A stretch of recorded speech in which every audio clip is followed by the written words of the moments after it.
c'est ça, hein? Enfin, moto, c'est comme les femmes, faut toujours qu'elles vous laissent tomber un moment. Enfin, remarquez, j'y comprends pas grand-chose aux femmes. Déjà que je comprends rien aux hommes. Hein? Dites, vous savez ce qui m'arrive? Virginie me quitte. Moi! Virginie me quitte, moi! Mais vous y croyez, moi? J'ai pourtant toujours été correct avec elle.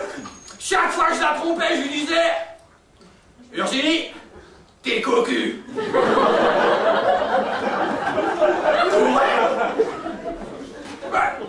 Quand je lui piquais du fric, je m'arrangeais toujours qu'elle le remarque pas.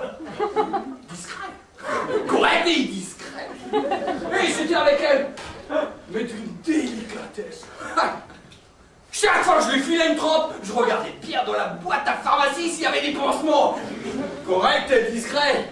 Et délicat. Hey! Et vous savez pas la meilleure, vous savez pour qui elle me quitte, Virginie? Elle me quitte pour Philippe! J'y crois pas, Philippe! Philippe pour moi! Bon d'accord, il est beau. Mais elle est moche! Dans la rue, elle va être gênée, je la connais! Tandis qu'avec moi, il n'y avait pas ce problème! Bon! Philippe, il est riche aussi. Mais là, je l'attends parce qu'aux Seychelles, dans un palace, elle va craquer, je la connais! Je la plains, je voudrais pas être à sa place. Philippe, il est intelligent aussi, mais là, je l'attends aussi parce que forcément, un intellectuel avec une conne, ça va faire boule! Tandis qu'avec moi, on était sur la même longueur d'onde. Non. Ok, beau, riche, intelligent. Ça suffit pas pour combler une femme, hein? Qu'est-ce qu'il faut encore, vous? Hein, vous le savez, vous, qu'est-ce qu'il faut? Eh ouais! Faut la santé! Et de ce côté-là, Philippe, il est jamais malade! Enfin, je lui donne pas 200 pour revenir. Passer de moi à lui, le choc est terrible. Mais le jour où elle reviendra, où elle toquera à la porte, je lui dirai: Virginie, t'as voulu partir avec un homme bien sous tout rapport, d'accord, d'accord. Tu vas revenir? Je suis d'accord pour te reprendre. Mais si tu repars, toi, tu ferais bien de repartir. Si tu repars, ouais. Enfin, j'ai 2 ans pour trouver la fin de ma phrase.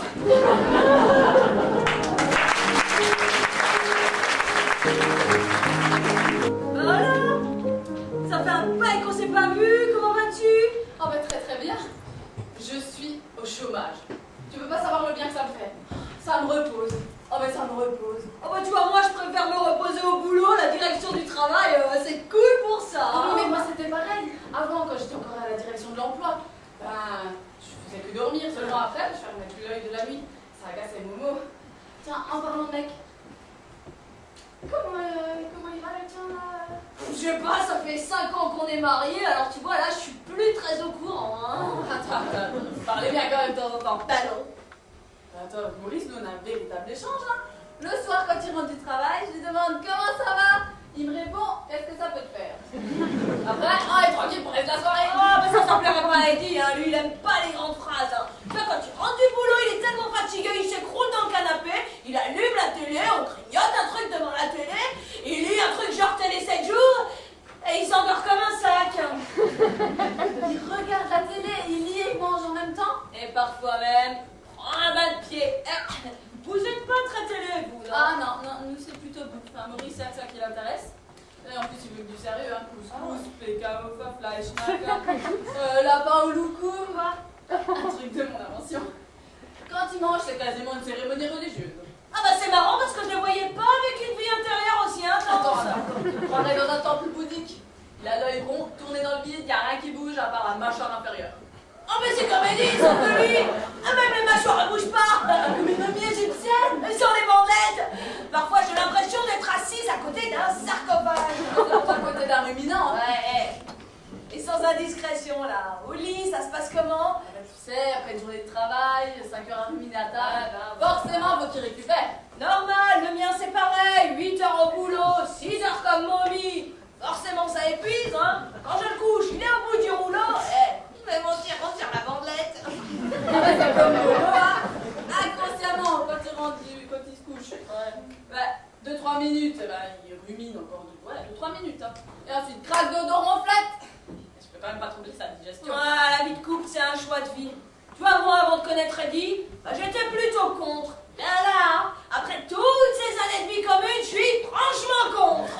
C'est comme moi. Ah ben tu fais quoi contre? Contre quoi? Contre le fait d'être contre. Eh ben, pour être honnête, moi, je suis plutôt pour le fait d'être contre la vie de couple. Ah ouais. Oh ben tu as raison, hein, du moment qu'on s'aime dans un couple, on se voit pas, on se regarde pas, on se touche pas. On vivrait tout seul, ce serait pas bien. Exactement, la vie de couple, c'est l'idéal quand ça ressemble au célibat. Ouais. Oh ben tiens, tu te souviens quand j'étais encore avec... comment il s'appelait déjà celui-là avant Momo? Oh ouais. Ah ben celui-là, quand il rentrait du boulot, pif paf pouf voler avec ça qui l'intéressait. Hein. Alors que maintenant, c'est nuit de rumination et flatulence. Eh ben tu vois, moi je trouve que faire l'amour une fois par trimestre, c'est bien. Comme nous, à condition de s'aimer. Comme nous, à condition de s'aimer, T'as raison. évidemment. Hein. Le principal, c'est de se... Bah oui, le principal, c'est de s'aimer.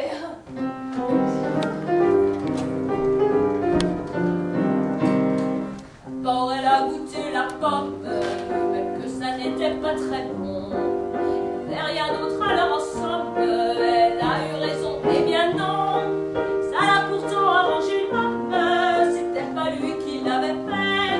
N'empêche, il a bouffé la pomme juste votre nom et lui fait. Oui, c'est la faute à rêve. Il a rien fait lui, ah non. Il n'a pas dit femme, je crève. Rien à se mettre sous la dent. D'ailleurs, c'était pas terrible, même pas assaisonné. C'est bien écrit dans la Bible, ah non, il est mal tombé.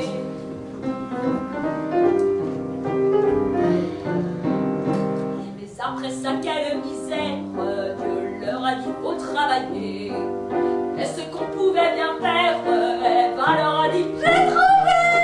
Elle s'arrange à la salope pour faire et porter les enfants. Lui poursuivait les antilopes et les lapins pendant ce temps. C'est vraiment la faute à Ève si Adam rentrait crevé. Elle avait une vie de rêve, elle s'occupait des bébés, défrichait un peu la terre, semait quelques grains de blé, pétrissait volger sous pierre, faisait rien de la journée.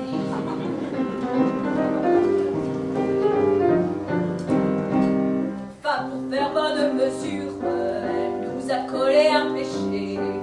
Ce repas c'est pluie qui dure, elle a vraiment tout fait rater. Nous les filles on est dégueulasses, paraît que ça nous est naturel. Et les garçons comme ça passe par chez nous ça devient pareil.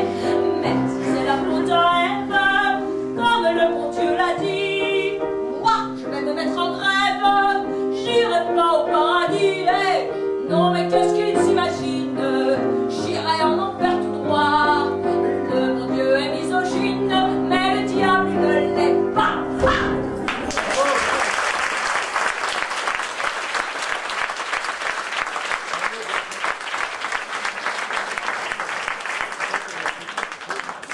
Chers patients, merci d'être patient et de m'écouter patiemment. En cette période estivale, je voudrais vous parler d'une épidémie virale qui nous vient tout droit de Chine, comme la plupart des objets et vêtements que vous portez sur vous. Chaque année, des millions de Français en sont atteints sans forcément le savoir. Je veux bien sûr parler de la chatose. Et oui, la chatose, même si l'on n'en meurt plus aujourd'hui, il faut la soigner à temps. Parce que dès l'apparition des symptômes, si ce n'est pas soigné à temps, ça peut entraîner des complications comme par exemple la ronronite aiguë chez les hommes ou le miaulement maniaco-dépressif chez les